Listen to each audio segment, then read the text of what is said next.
Buenas tardes nuevamente. Seguimos con nuestra jornada. Vamos a pasar ahora ya a las mesas de trabajos libres y a las conferencias por invitación. La temática es así. Inicia una conferencia por invitación a cargo de una profesional o profesional invitado por el comité organizador. Seguidamente es la mesa de trabajos libres acompañado por el profesional que esté disertando. Entonces es como tener dos modalidades seguidas. Primero van a tener una conferencia por invitación y luego una mesa de trabajos libres.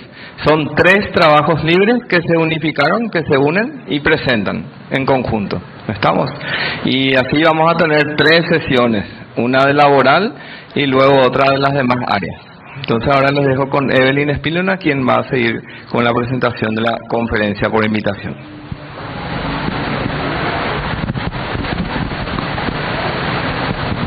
Buenas tardes a todos nuevamente.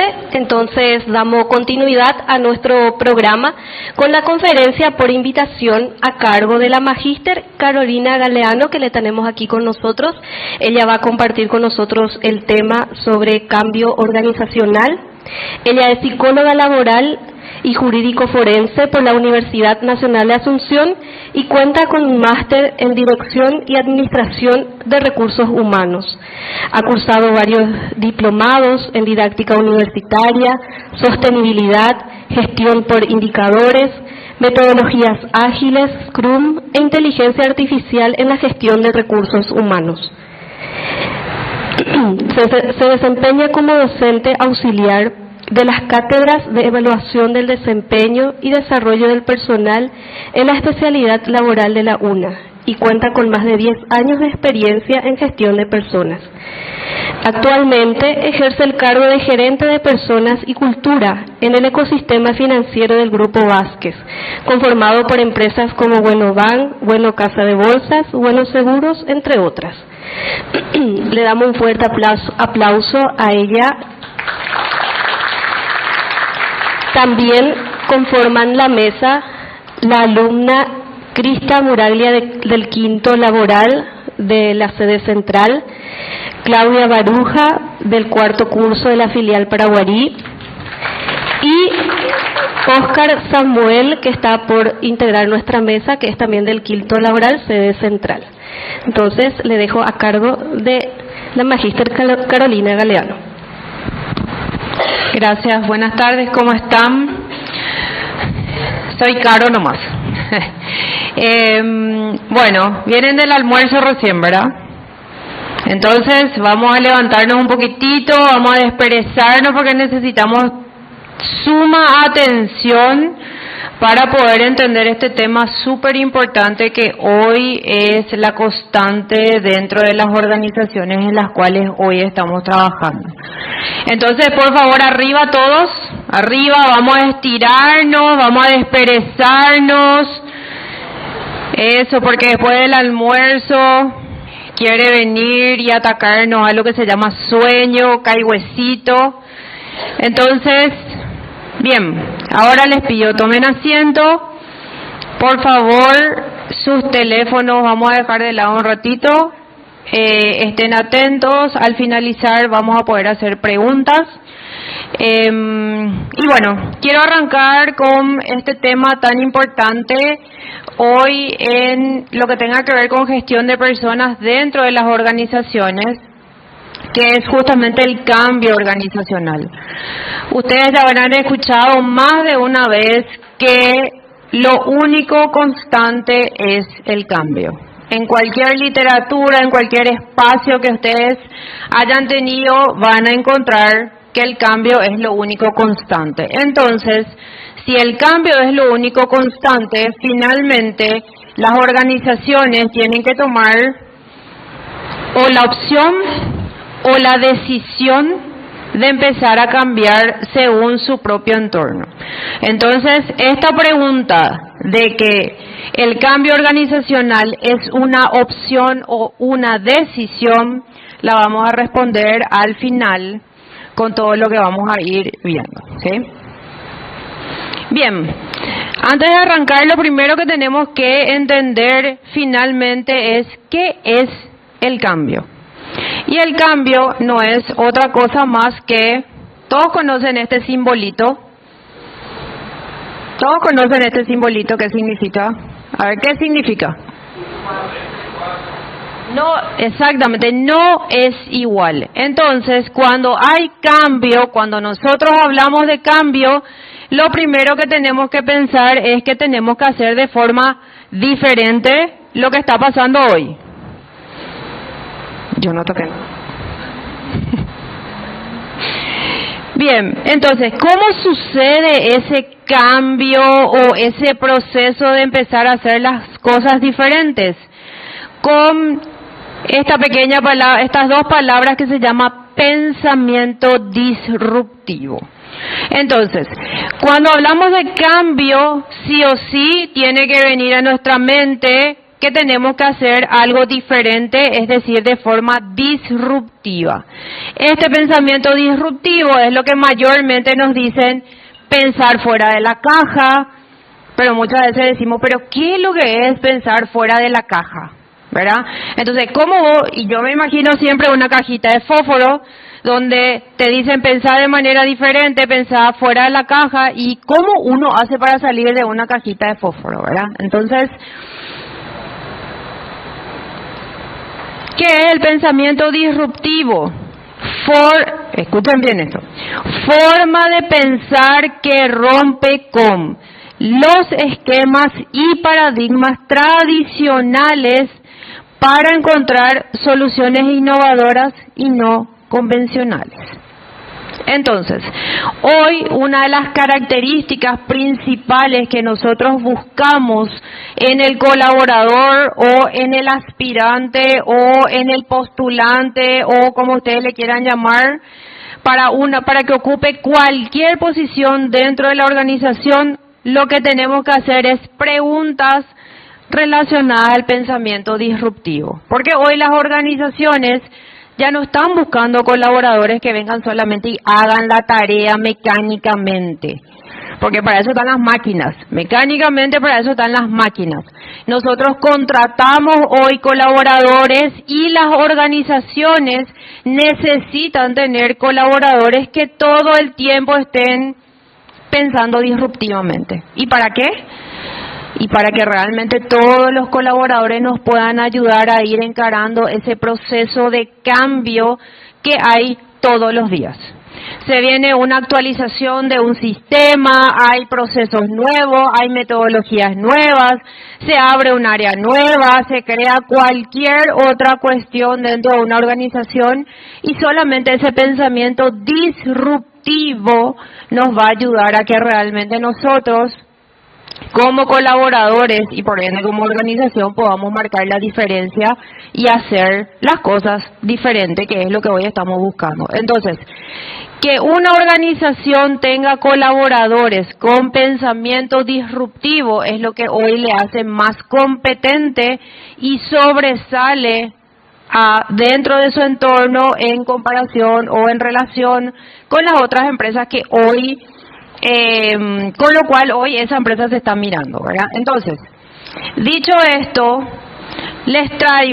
les muestro y ustedes llevan de tarea leer e investigar por qué estas organizaciones sobrevivieron en el tiempo. Esa es la realidad, porque Ford, por ejemplo, Ford, el de los vehículos, es una empresa que tiene más de 100 años en el mercado. ¿Cómo hicieron para sobrevivir 100 años? Con el pensamiento disruptivo. Netflix, ¿por qué se crea? Porque unos chicos se juntaron y pensaron de una manera diferente. Ellos vieron que alquilar videos, alguien acá tiene la experiencia de ir nosotros teníamos acá en Paraguay, sí, yo también, teníamos Autopista Videoclub. No sé si alguno de ustedes llegó a conocer o a pisar, pero era un bolichín donde vos ibas y alquilabas películas, dejabas de garantía o te cobraban multa después si no devolvías, te ibas, tenías un DVD así grande en tu casa, enchufabas por tu tele y veías la peli. Obviamente que veías la película después de 6 meses que se haya estrenado, porque ahí recién llegaban los DVDs. Entonces, De ese tipo de empresas a nivel mundial, hubieron muchísimas. Entonces, ¿qué hicieron los creadores de Netflix? Dijeron, bueno, se viene Internet, ya estaba Internet vigente cuando eso, se viene Internet, esto va a hacer que este tipo de empresas de entretenimiento desaparezca.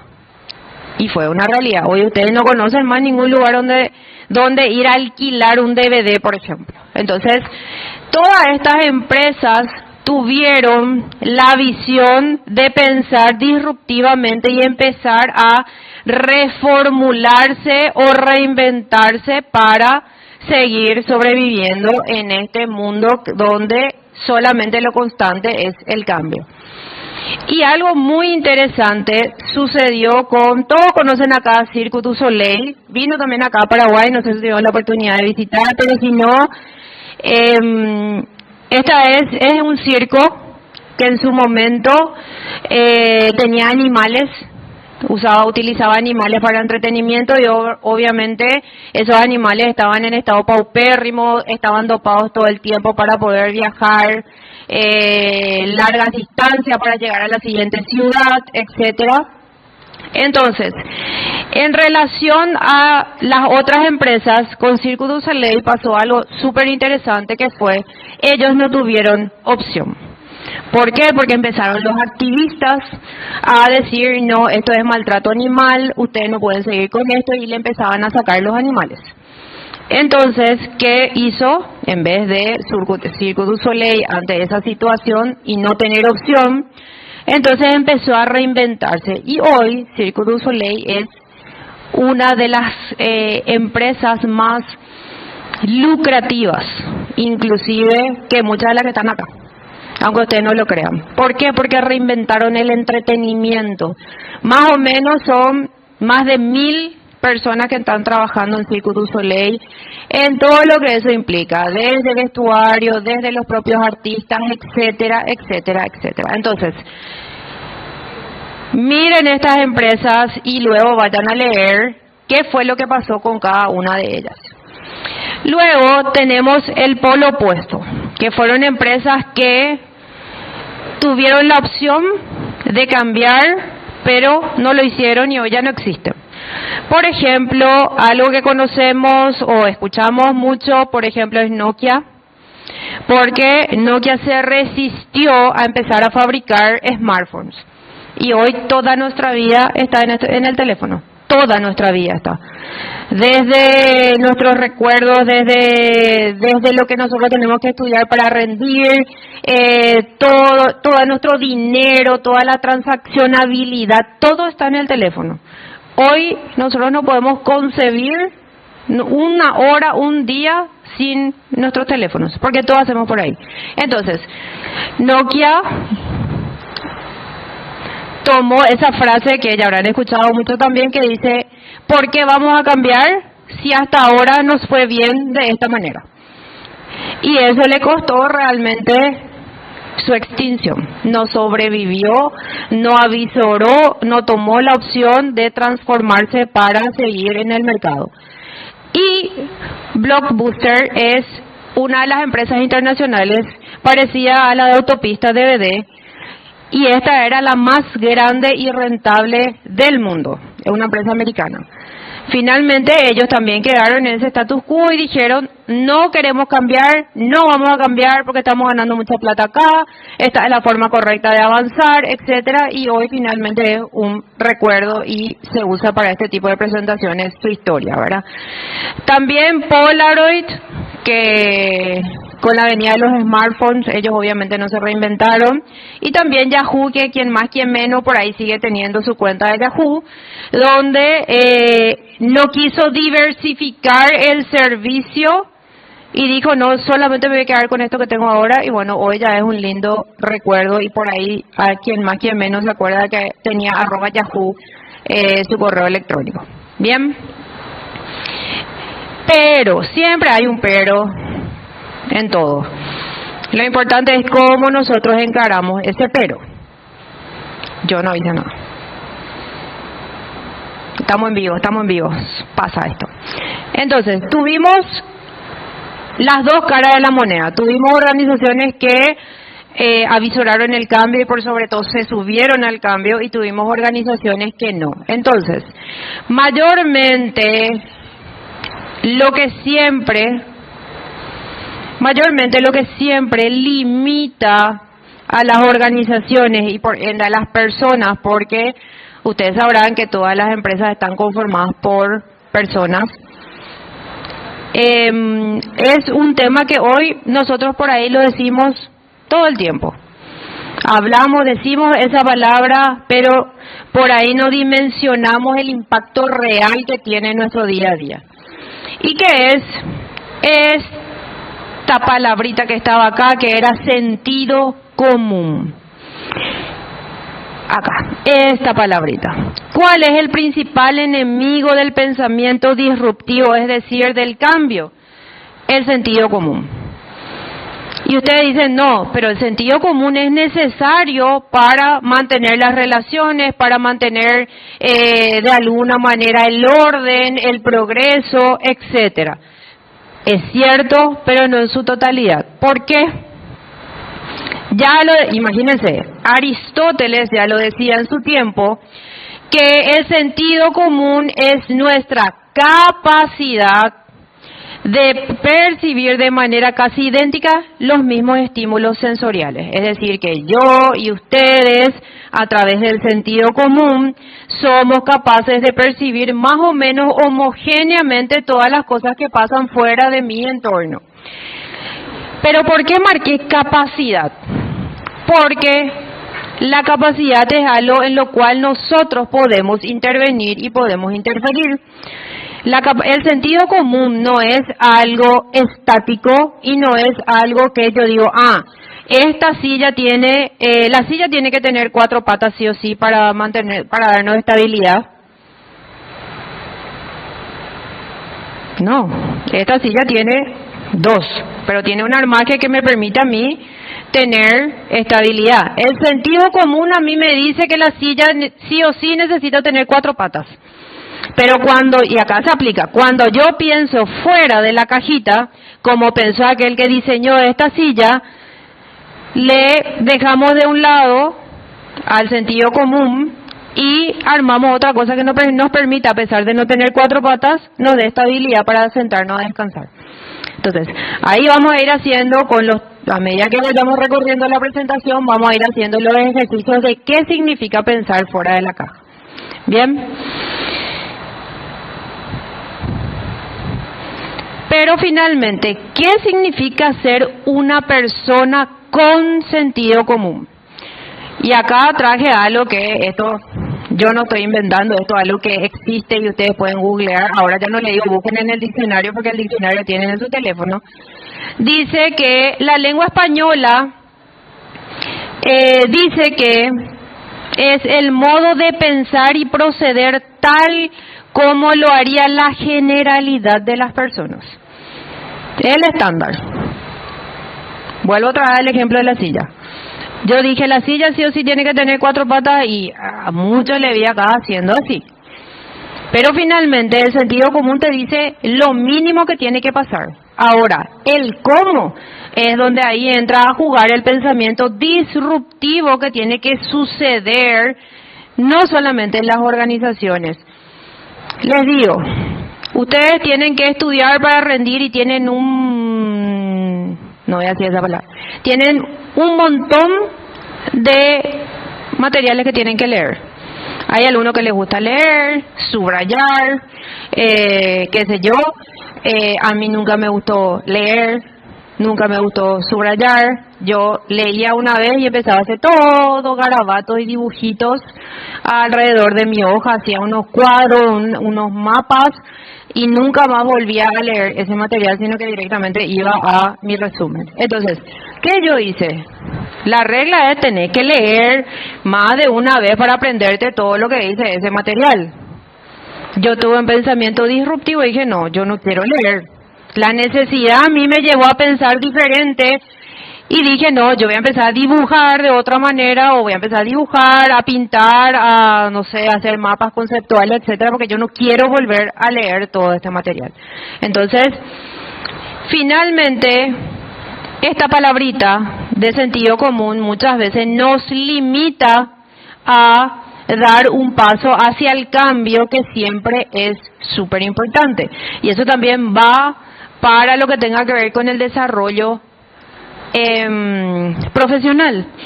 Si solamente yo me voy a quedar con lo que me da la facultad, ese es el sentido común. En teoría, la facultad me tiene que dar todos los conocimientos que yo ya necesito para salir al ámbito laboral y empezar a trabajar. Pero eso no es la realidad. Fuera de la facultad pasan un montón de otras cosas. Entonces yo tengo que tener la capacidad de pensar diferente y decir, no, también tengo que empezar a mirar estas páginas, también tengo que usar el LinkedIn no solamente para buscar trabajo, sino también para encontrar un montón de información que a mí me permita nutrirme en temas de actualidad, de lo que está pasando hoy en lo que yo quiero hacer, en lo que yo me quiero especializar y en lo que yo quiero trabajar el día de mañana. Las redes sociales también son una herramienta para encontrar mucha información, que es súper importante. Entonces, el pensamiento disruptivo no solamente me hace pensar de manera diferente, me hace actuar de manera diferente y por ende me permite tener resultados diferentes. Entonces, hay veces que nos decimos, ¿por qué es lo que no me sale esto? ¿Por qué lo que no puedo hacer? ¿Por qué esto? ¿Por qué aquello? Y nos quedamos en la preocupación y no en la ocupación, ¿sí? Bien, pero finalmente, para que haya un cambio organizacional, tienen que convivir ambas cosas. Porque si yo solamente me voy a ir a los extremos y si me voy a los extremos de solamente sentido común, voy a seguir haciendo lo mismo y lo más probable es que me estrelle como se estrelló el resto. Si voy solamente a este extremo de pensamiento disruptivo, por ahí voy a hacer todo lo que yo quiero y considero que es, pero no voy a analizar ciertas cuestiones que son importantes. Por ejemplo, el sentido común a mí me dice, si yo hago esta silla de 4 patas normal me va a costar 100.000. Si yo hago esta otra silla que tiene un diseño diferente me va a costar 500.000. El sentido común me dice, Carolina, vos no tenés el presupuesto para pagar hoy 500.000, entonces te vas a ir hoy, para empezar a generar un poco de capital, vas a ir para vender la silla de 4 patas y después vas a ir evolucionando. Entonces, realmente para que haya un proceso de gestión, de cambio organizacional, tienen que convivir ambos pensamientos, ¿sí? ¿Y para qué me ayuda a mí como organización tener esta conjunción?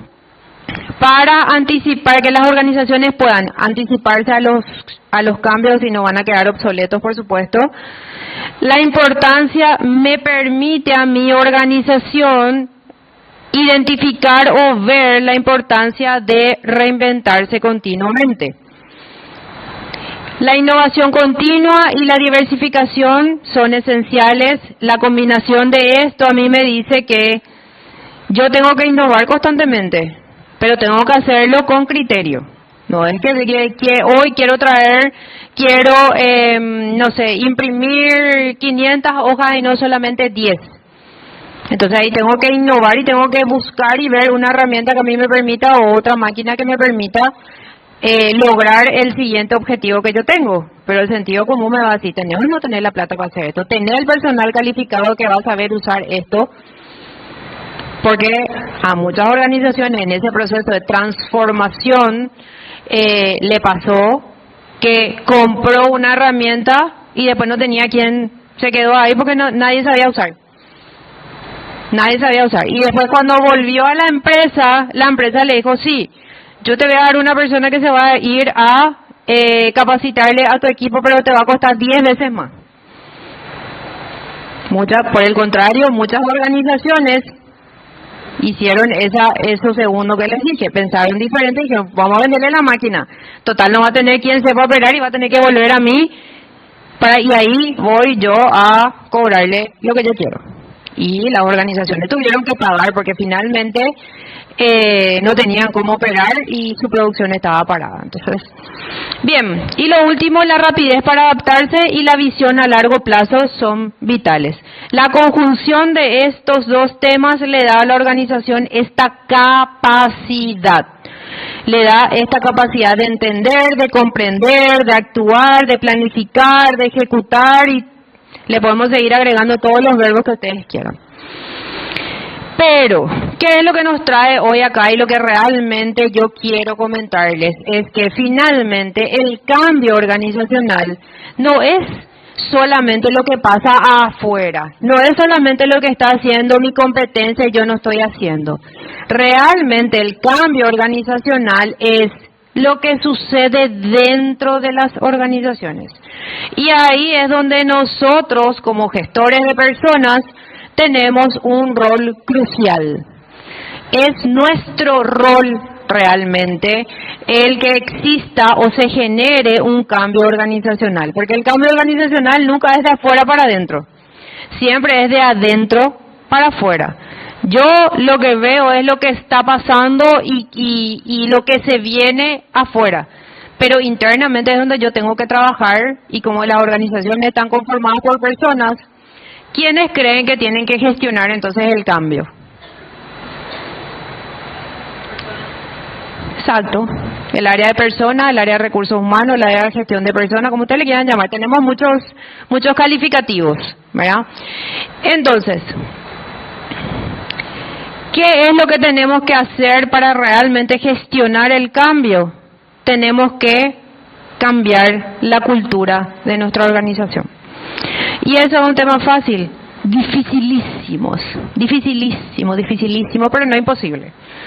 Es difícil, pero no es imposible, no es a corto plazo, es a largo plazo, pero finalmente la organización tiene que poder entender que la cultura no se cambie. Y por la organización, cuando digo tiene que entender, son aquellos que hoy están sentados en las posiciones directivas, donde se toman las decisiones, el directorio, no sé, las organizaciones tienen diferentes nombres para esa línea.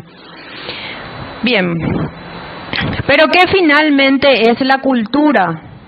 Porque ustedes ya habrán escuchado mucho sobre cultura, ya habrán escuchado un montón de conceptos, habrán leído de diferentes autores, pero realmente, ¿qué es la cultura organizacional? Es la forma de ser y hacer que tenemos internamente. Esto les voy a ir mostrando los ejemplos más adelante. Bien, ¿y cómo nosotros a través de la cultura vamos a trabajar ese cambio organizacional? Lo primero que tenemos que entender es que la cultura es un eje invisible del negocio, pero la cultura es negocio. No crean que lo que nosotros hacemos desde el área de gestión de personas no impacta en el negocio. Por supuesto que sí. Si yo no le capacito a la gente en lo que tiene que hacer, ¿ustedes piensan que el negocio va a sobrevivir? ¿Correcto? No. Porque como si yo no le entreno a las personas, no les capacito, la organización va a seguir evolucionando. Si yo no le pago a la gente, no solamente el salario, sino otras retribuciones, ¿ustedes creen que la gente se va a quedar en mi organización? No. Entonces, eso es cultura. Gestionar las personas desde diferentes perspectivas, desde diferentes puntos, eso es cultura, y eso es nuestra responsabilidad como área de gestión de personas, de cultura, de recursos humanos, como ustedes lo quieran llamar. Entonces, lo primero que vamos a ver es que la estrategia realmente, la estrategia de la organización que me dice, en el 2026 nosotros queremos subir 5% las utilidades de una organización, queremos abrir 10 sucursales, queremos contratar 500 personas más, queremos mejorar los procesos, etcétera. Esa es la estrategia. Y la estrategia a mí me marca hacia dónde yo me tengo que ir y qué tengo que hacer o cuál es el objetivo final. Pero la cultura determina la velocidad en la cual se van a cumplir esos objetivos finalmente. ¿Y por qué? Y les traigo este ejemplo. Dice, imaginemos dos empresas del mismo rubro enfrentando una disrupción tecnológica. ¿Por qué les traigo disrupción tecnológica? Porque eso es lo que está a la orden del día. Hoy las organizaciones que no encaran su proceso de transformación digital si quieren pretender seguir siendo manuales, les va a pasar lo de las empresas del segundo slide. Van a desaparecer. Entonces, fíjense en esto. La empresa A tiene una cultura de control, de jerarquía y miedo al error. ¿Qué quiere decir miedo al error? Que siempre es castigado el colaborador que comete errores. Ante el cambio, sus colaboradores esperan órdenes, se resisten y los líderes evitan arriesgarse en la toma de decisiones. ¿Por qué? Porque sabe que si se equivoca, ¿qué le va a pasar? Y le van a amonestar y por ahí al final le van a despedir dependiendo del impacto que tenga la toma de decisiones. Entonces, ¿cuál es el resultado? La empresa se paraliza. ¿Por qué? Porque si no hay alguien que le diga, ahora van a ir de A a la B, de B a la C, y tienen que hacer todo esto para no equivocarse, si no hay ese input, la organización para. En cambio, en una cultura D, que es la empresa B, una cultura de confianza, aprendizaje y colaboración, ante una situación de cambio, cualquiera sea la situación, las personas experimentan, comparten ideas y los líderes acompañan. ¿Y cuál es el resultado? La empresa se adapta y crece. ¿Se dan cuenta lo importante que es la cultura para el proceso de evolución de las organizaciones? ¿Tengo 3 minutos? No. Espera. Gente, vamos a apurarnos. Por ejemplo, acá, un dato importante dice, durante la pandemia muchas organizaciones con culturas que ya eran flexibles se pudieron adaptar a todo lo que tenga que ver con lo remoto. Ahora, las organizaciones que eran súper rígidas, que los procesos eran manuales o de mucho control y que solamente el jefe tenía que estar ahí in situ para que las cosas funcionen, no lo lograron. Muchas no lo lograron, muchas se fueron por el camino aprendiendo. Bien, el otro punto dice la cultura como palanca de cambio organizacional. Ahora ya no le voy a mostrar más, le voy a comentar nomás porque acá ya me dice que tengo 3 minutos nomás. Entonces, la cultura finalmente, teniendo en cuenta lo que hablamos antes, funciona como una palanca que le permite a la organización ir subiendo como una escalerita. Hoy vamos a hacer este escalón, mañana este escalón, teniendo en cuenta esto. El cambio sostenible comienza cuando las personas creen en él. ¿Cuál es el error principal que cometen las organizaciones cuando quieren hacer un cambio? No le cuenta a sus colaboradores. No le cuenta. Entonces ahí es donde empieza a surgir la incertidumbre, me van a despedir, no me van a despedir, qué sé yo, un montón de situaciones, me van a cambiar de lugar, seguramente me van a amonestar, qué sé yo. Entonces, cuando las personas conocen el motivo y el propósito por el cual la organización va a dar un salto, va a dar un cambio, eso hace que la cultura sea una palanca. ¿Me siguieron hasta acá? Bueno, esto ya tiene que pasar.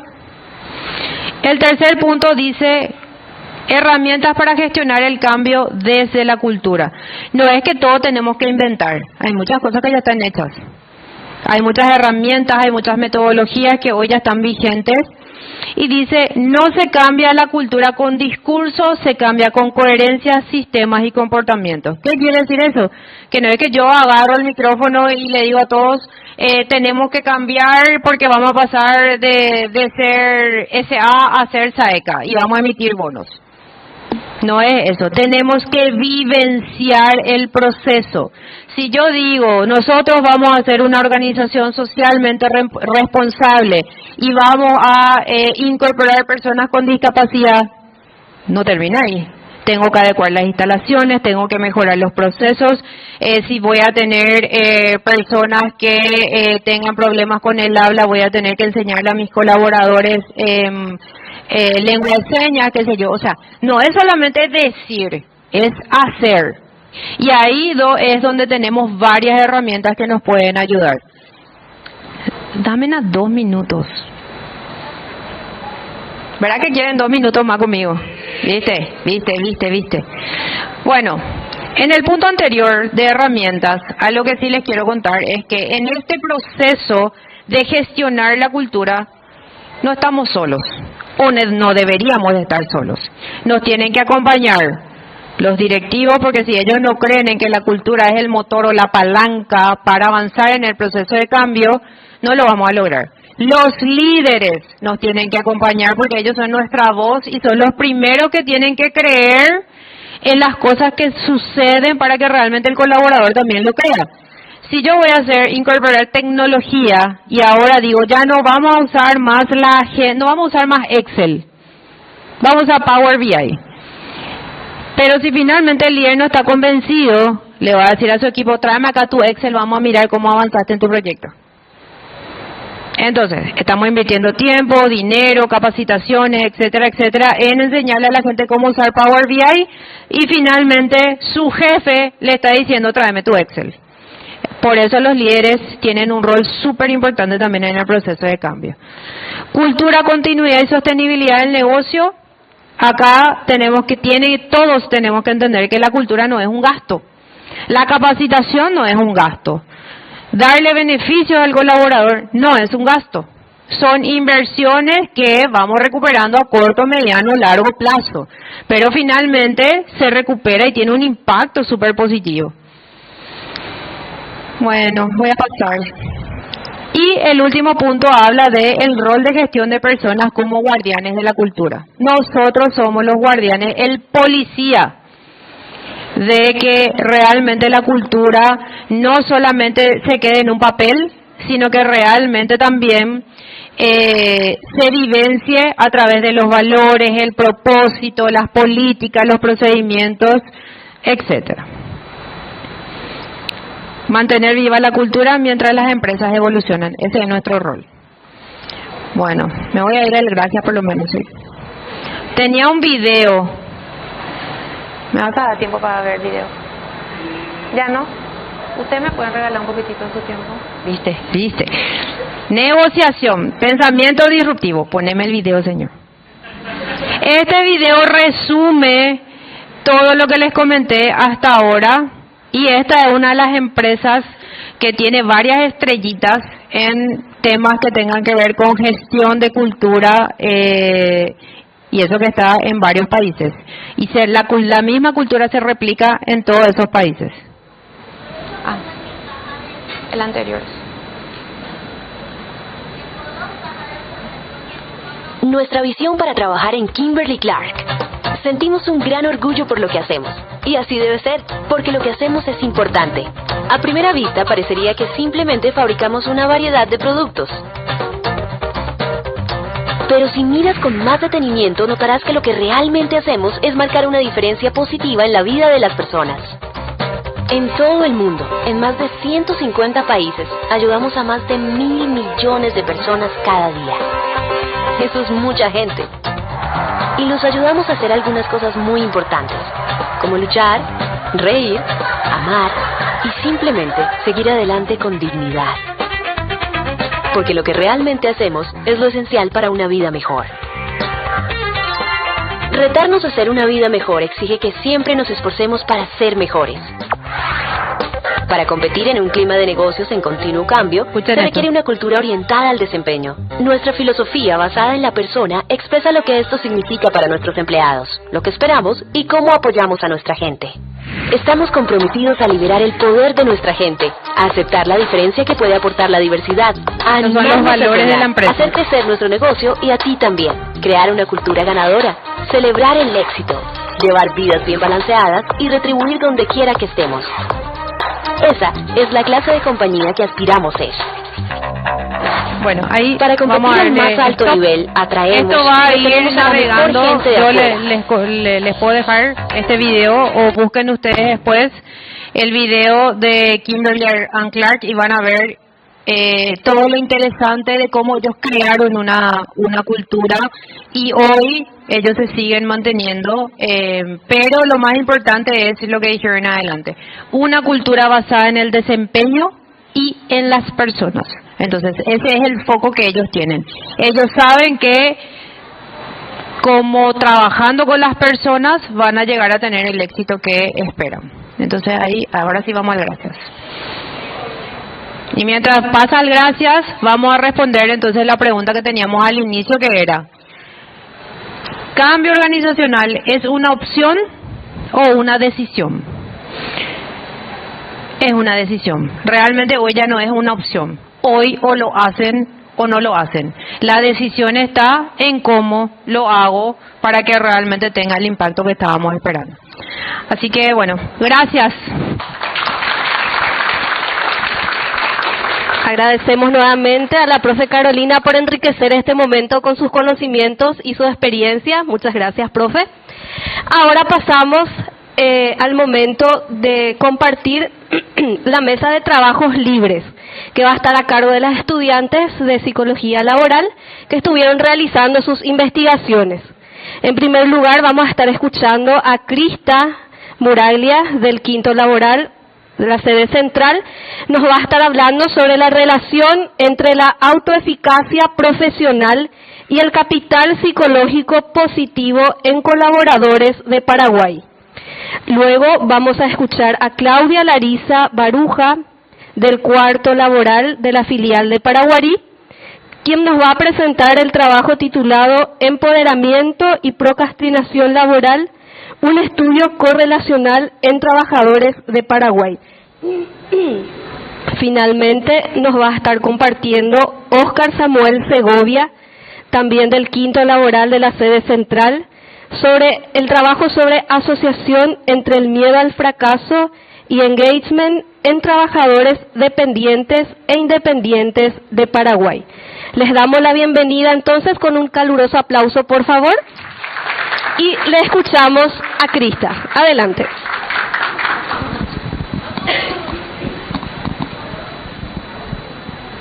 Buenas tardes a todos, mi nombre es Crista Muraglia, soy estudiante del quinto año laboral de la Universidad Nacional de Asunción. En compañía con mi equipo de trabajo realizamos esta investigación titulada Relación entre la autoeficacia profesional y el capital psicológico positivo en colaboradores de Paraguay. Bueno, en el contexto laboral actual,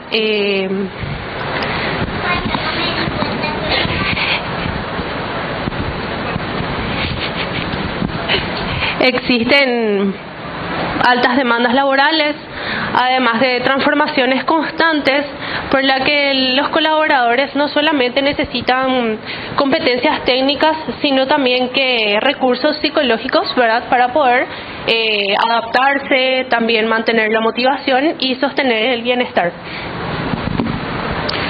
Entonces, en el contexto paraguayo existen pocas investigaciones realizadas en cuanto a la autoeficacia profesional y el capital psicológico positivo, y también sobre cómo estos recursos intervienen dentro de lo que serían las prácticas de recursos humanos.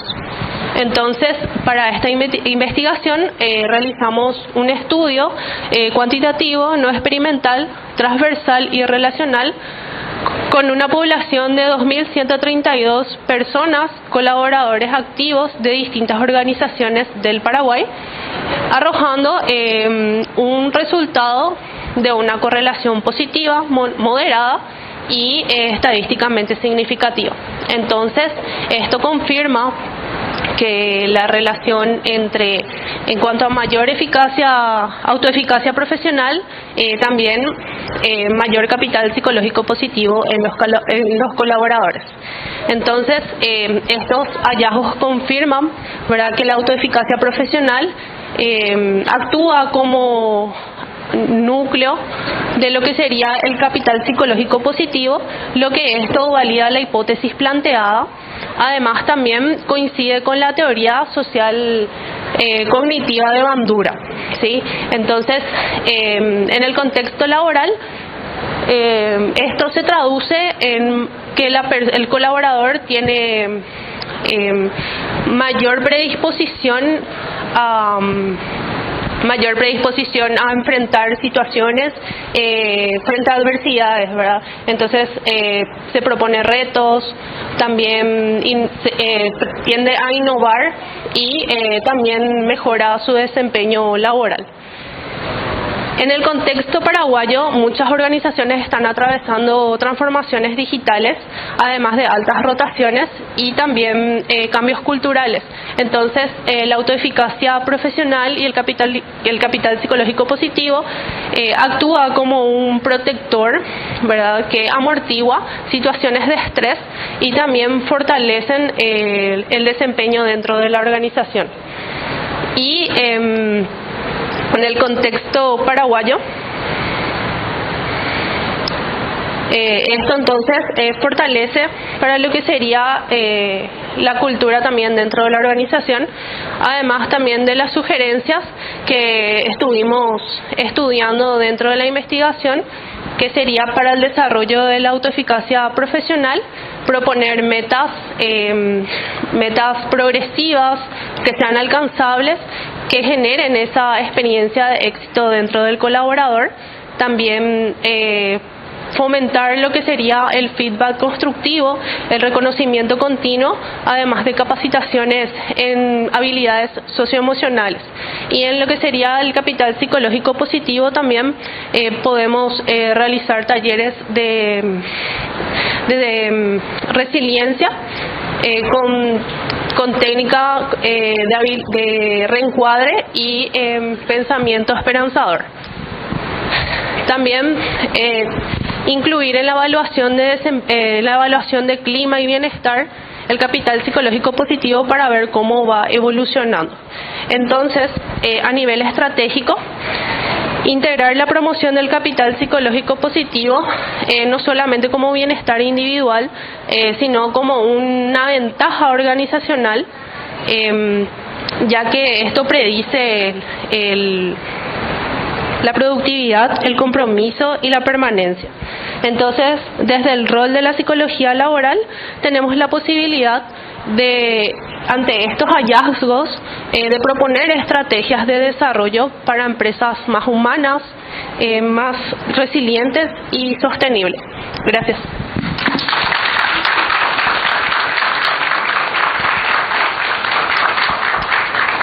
Muchas gracias, Crista. Recordamos que si tienen alguna pregunta pueden ir anotando y al final vamos a estar dando ese espacio. Adelante, Claudia. Muy buenas tardes para todos. Yo soy Claudia Baruja del cuarto curso Psicología Laboral de la sede de Paraguarí. Bueno, hoy quiero comentarles un poquito sobre nuestro trabajo que se llama Empoderamiento y Procrastinación Laboral, un estudio correlacional en trabajadores de Paraguay. Bueno, este estudio surgió del interés por conocer cómo los factores psicológicos y también organizacionales afectan al comportamiento de los trabajadores dentro del ámbito laboral. Estudiamos dos variables relevantes en la actualidad, que serían la procrastinación y el empoderamiento. El empoderamiento, que podemos entender como la percepción de control sobre nuestras propias tareas y sobre cualquier tarea diaria que realicemos, ¿verdad? Y también la procrastinación laboral, que consiste en retrasar o postergar tareas o responsabilidades de manera intencional y también repetida. Y consiste en tratar de saber cómo este relacionamiento afecta al comportamiento de los trabajadores. Bueno, también... permiso. Bueno, en los últimos años podemos darnos cuenta de que la procrastinación se volvió un fenómeno muy común, cada vez más mencionado. Por eso es que tratamos de ver cómo afecta y también de estudiar en que las personas, cuando se sienten empoderadas, si disminuye la tendencia a procrastinar o se aumenta. Bueno, la procrastinación no se trata solamente de una falta de disciplina o de interés, sino que podemos ver que involucra varios factores también, que pueden ser motivacionales, emocionales y también contextuales. Por el otro lado también tenemos al empoderamiento, que te da una percepción de control y también cuando las personas dentro de su organización se sienten también parte, sienten que son escuchados, cuentan también con los recursos necesarios para trabajar, eso hace que esa capacidad de compromiso aumente, la responsabilidad y el compromiso aumenta. También, en otras palabras, entonces podemos decir que el empoderamiento lo que hace es que te genera más confianza. Y también que dentro de muchas organizaciones, lastimosamente también ahora siguen siendo muy jerárquicas y las decisiones son totalmente centralizadas, lo que impide que las personas, son limitadas en las oportunidades de opinión de los trabajadores. Dentro del contexto paraguayo también encontramos que prácticamente no hay estudios que estudien esta relación entre variables, por lo que generalmente también nos rebuscamos en estudios internacionales. Y esto lo único que hace es que resalta la necesidad de generar evidencia dentro de nuestro contexto acá en Paraguay. También nuestra investigación surgió una pregunta importante, que es ¿de qué manera el empoderamiento influye realmente en la tendencia a procrastinar? Y esta pregunta es crucial porque nos ayudaría a buscar las estrategias necesarias para construir entornos que sean más humanos y eficientes también, porque esto ayudaría a que se promueva la responsabilidad y también el compromiso. Este estudio se justifica por varios motivos. Uno de ellos sería que aporta conocimiento científico en cuanto a la conducta dentro del ámbito laboral. En segundo lugar también porque si se llega a demostrar que de verdad el que una persona esté empoderada ayuda a disminuir la procrastinación, entonces significa que dentro de las organizaciones se deberían de implementar las estrategias generando espacios de comunicación abierta donde se les dé mayor participación para que se sientan parte también, se sientan los trabajadores que su voz es escuchada, que de verdad pueden tomar decisiones. Como les mencioné anteriormente, también en Paraguay existen muy pocos estudios sobre esta relación de las variables. Entonces, también buscamos otros estudios de contextos internacionales y encontramos también que refuerza nuestra teoría que cuanto más empoderado se siente una persona, menor es su tendencia a procrastinar. Entonces también podemos decir que los resultados mostraron una correlación que es negativa, débil, pero estadísticamente significativa entre empoderamiento y procrastinación laboral. En otras palabras, los trabajadores que sienten mayor autonomía y control sobre su entorno laboral tienden a postergar menos sus tareas. Muchas gracias. Muchas gracias, Claudia.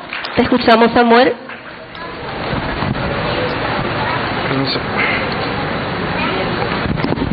Muy buenas tardes a todos. Me vuelvo a presentar. Soy Oscar Segovia, estudiante de quinto año de Psicología Laboral, y es un honor para mí hoy poder compartirles nuestra investigación que abarca dos aspectos profundamente humanos en el ámbito organizacional, que es el miedo al fracaso y el engagement. ¿Alguna vez, les pregunto, han evitado tomar una decisión por miedo a equivocarse? Bueno, ese sentimiento tan común y tan sencillo que tienen es el miedo al fracaso. El miedo al fracaso se define como esa sensación negativa que se tiene al pensar en la posibilidad de fallar, en especial cuando el futuro no está asegurado. En general, el miedo a no lograr nuestros objetivos o con las expectativas sociales y familiares es el miedo al fracaso. Personas con miedo al fracaso sienten pavor a la no aceptación o rechazo de los demás, a que otro lo desvalorice o a la desvalorización de la autoimagen. También sienten preocupación cuando el futuro no está asegurado y miedo de que una decisión o acción suya repercuta en una persona relevante. El miedo al fracaso crea una barrera mental que impide la consecución de los logros. Hace que la persona evite tomar riesgos, salir de la zona de confort, y esto lo que genera es que la persona no se pueda desarrollar ni personalmente ni profesionalmente. En cambio, el engagement es un estado psicológico positivo que se caracteriza por energía, dedicación y absorción en la tarea, y está fuertemente asociado a la autoeficacia, niveles altos de autoeficacia. En el ámbito organizacional, los colaboradores con engagement alto suelen disfrutar más de su trabajo, y esto se ve reflejado en la manera en la que ellos hacen sus tareas, obtienen mejores resultados e incrementa su iniciativa. Bueno, nuestra investigación se justifica desde una perspectiva teórica. Se busca ampliar los conocimientos teóricos de la relación entre el miedo al fracaso y el engagement, de tal forma a generar nuevas hipótesis, generar debates y ampliar el marco teórico en general. Nuestra muestra estuvo compuesta por 2.132 participantes, de los cuales 890 fueron hombres y 1.292 fueron mujeres. El muestreo fue de tipo bola de nieve y por conveniencia. En cuanto a los resultados, el análisis de correlación de Spearman con un RO de negativo .229 y una P menor a .001 demostró una relación negativa pero estadísticamente significativa entre el miedo al fracaso y el engagement. Esto quiere decir que cuando aumenta el miedo al fracaso, baja el engagement o viceversa, lo que demuestra una relación inversa entre ambas variables. En cuanto a nuestros hallazgos, se vinculan con estudios previos como la de Bedoya Dorado y García Solarte en 2016 y Barrientos Alba 2024, que ellos demostraron que el miedo al fracaso disminuye el bienestar y la motivación laboral. También Duro et al. 2024, ellos demostraron que el miedo al fracaso se asocia con mayor ansiedad y menor satisfacción personal. En cambio, Baker y Val 2010 y Salanova al 2005, su estudio evidenció que el compromiso laboral, el engagement, se asocia con, o actúa como un factor defensivo frente al estrés y genera pensamientos positivos. En cambio, eso se debilita en entornos donde el temor al error abunda.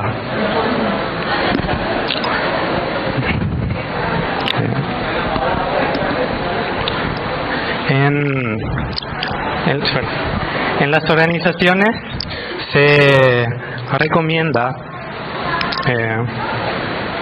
que se promueva programas de reconocimiento y liderazgo empático y también programas de desarrollo para poder bajar como ese temor o esa amenaza al error. También promover culturas organizacionales que no vean al error como una sanción, sino que lo vean más bien como una oportunidad de mejora. Como un análisis reflexivo, siento que comprometerse con algo, estar comprometido, realmente ayuda a una persona o puede ayudar a una persona a dar ese paso que le falta, seguir adelante por si duda. Muchas gracias.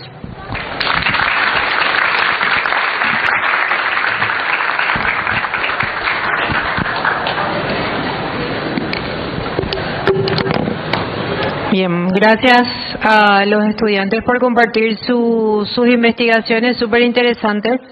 ¿Alguien tiene alguna duda, pregunta, consulta que quiera hacerle a este panel?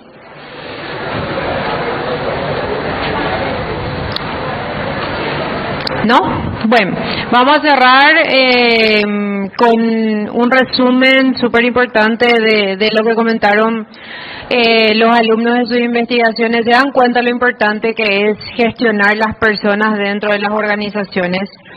Si nosotros no le damos oportunidad de que ellos se empoderen de la toma de decisiones o de lo que están haciendo, eso afecta indefectiblemente su relacionamiento con nosotros como organización. Y eso hace que meramente vayan por obligación porque tienen que cobrar un salario y no precisamente porque quieren tener la oportunidad de seguir creciendo o seguir desarrollándose dentro de la organización. Y aquel colaborador que hoy no está motivado para ir a trabajar, finalmente termina siendo como un recurso y no aquel que va a colaborar realmente. Si nosotros generamos un entorno positivo, teniendo en cuenta lo que justamente mencionó el compañero, tener programas en los cuales los colaboradores no solamente pensar en que ellos tienen que hacer, sino nuestro rol también es enseñarles cómo tienen que hacer, porque nadie nace sabiendo. Ahí es donde entran los programas de liderazgo, entran los programas de coaching, entran programas de desarrollo de habilidades blandas, etcétera. Entran otras cuestiones transversales que nosotros como área de gestión de personas tenemos que tener: plan de carrera, plan de sucesión, un sistema de remuneración que realmente hoy sea competitivo, porque ¿qué pasa? Yo puedo tener todo el resto, pero si yo no tengo un sistema de remuneración competitivo, todo lo que yo invertí en los otros temas en el colaborador va a terminar siendo un gasto, porque el colaborador se va a dar la vuelta y se va a ir por 100, 200, 300 mil guaraníes más. Hay casos en que donde por ejemplo, está un colaborador donde la cultura es súper fuerte, enfocada a las personas en el desempeño, me ayudan a crecer, me ayudan a equilibrar mi vida personal con mi vida laboral, me llama la competencia y me dice te voy a pagar el doble, y yo me quedo. Yo decido quedarme porque yo me siento a gusto, me siento cómodo, me siento identificado con el propósito que tiene hoy la organización. Entonces es muy importante, y no todo es gasto. Hacer un sistema de remuneraciones no solamente es cuánto más le voy a pagar a una persona, sino es: tengo trabajo flexible, tengo trabajo remoto, realmente yo les capacito a las personas, tengo programas que promuevan una salud financiera, una salud, un cuidado de la persona en sí. Entonces, porque imagínense, con este caso, con este ejemplo voy a cerrar. Imagínense si nosotros dentro de nuestras organizaciones no tenemos, por ejemplo, educación financiera.